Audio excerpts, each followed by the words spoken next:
আবার 5 দিন পরে দিবস।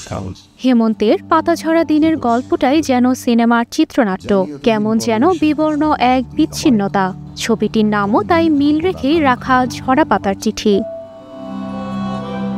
শর্ট ফিল্মটিতে ফুটে উঠেছে জীবনের রঙহীন অধ্যায়, যেখানে প্রধান চরিত্রে অভিনয় করেছেন পার্থ বড়ুয়া।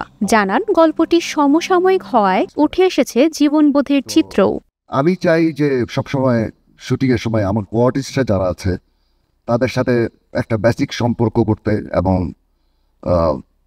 কারণ আমি একা অভিনয় করে পারবো না। আমার কোয়ার্টিস্ট যদি আমার সাথে অভিনয় না করে তাহলে সিনটা পড়ে যাবে।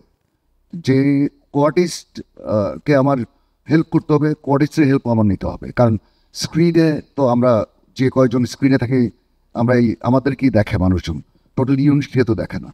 ভালো হলেও ভালো বলে, খারাপ হলেও গালিটা আমাদেরকেই গায়। দুদিন ধরে চলা এই আয়োজনের শেষ দিন ছিল আজ। বাংলাদেশ শিল্পকলা একাডেমির চিত্রশালা মিলনায়তনে চলেছে এই শর্ট ফিল্মটির প্রিমিয়ার। স্বল্প দৈর্ঘ্যের এই ছবিতে উঠে এসেছে এক কবির আত্ম অনুসন্ধানের গল্প, বিবেকের টানাপোড়েনে যিনি খুঁজে ফেরেন জীবনের অর্থ। মিথিলা যে এত চঞ্চল, কিন্তু ওখানে কবি জসিম চৌধুরী সর্বক্ষণেই ওর চঞ্চলতাকে কিন্তু প্রাধান্য দিয়ে নিজেও চঞ্চল হয়ে যায়।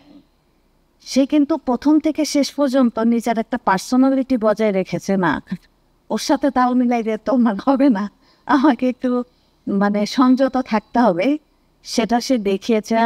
আমাকে একটা ব্যক্তিত্ব নিয়ে থাকতে হবে, যেহেতু সে বিখ্যাত কবি। প্রিমিয়ারে উপস্থিত ছিলেন প্রযোজক তাপস দাস ও কামাল বায়েজিদ সহ শুভাকাঙ্ক্ষীরাও। আপনারা সকলে ভালো থাকবেন। তুবাইশি বুশরা, স্টার নিউজ। সবার কাছ থেকে